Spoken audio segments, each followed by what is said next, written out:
ఒకటే అన్నారు కదా మనల్ని, నువ్వు అసెంబ్లీలోకి ఎలా అడుగు పెడతావో మేము చూస్తాం.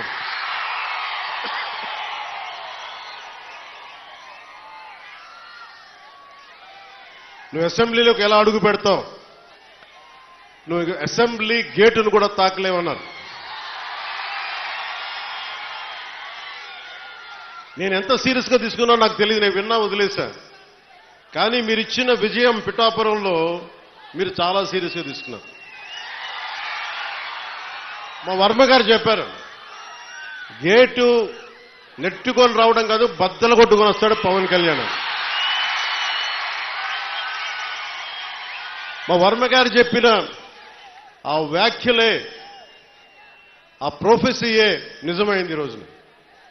మరి నాకు ఇంత ఘన విజయం ఇచ్చిన మీకు నేను ఎంత రుణగ్రస్తుణ్ణి. కన్నీరు తొడవలేని అధికారం ఎందుకు, నేను ఎప్పుడు చెప్తా ఉన్నా. నేను మీకు కష్టమైన క్లిష్టమైన పంచాయతీరాజ్ శాఖనే తీసుకున్నాను. చాలా మంది అడిగారు హోంశాఖ తీసుకోండి, లేదంటే ఫైనాన్స్ తీసుకోండి, లేదంటే రెవెన్యూ, ఇట్లాంటివన్నీ మాట్లాడుతున్నా. నాకేమొద్దు. ఈ రోడ్డు గ్రామ స్వరాజ్యం కోసం బాపూజీ కలలు కన్నారు. ఆ కలలు నెరవేర్చడం కోసం నేను పంచాయతీరాజ్ శాఖ తీసుకున్నాను. నేను ఒకటే చెప్పాను అధికార యంత్రాంగానికి అందరికీ మొట్టమొదటి మీటింగ్లో, నాకు లంచాలు అవసరం లేదు, మిమ్మల్ని ఎవరిని డబ్బులు అడగను. నేను ఈ కాంట్రాక్ట్ ఎవరికి ఇస్తున్నారని అడగను. కానీ నేను అడిగేదల్లా ఇచ్చిన కాంట్రాక్టర్ సవ్యంగా పనిచేస్తాడా లేదా, అదొకటే అడుగుతున్నా.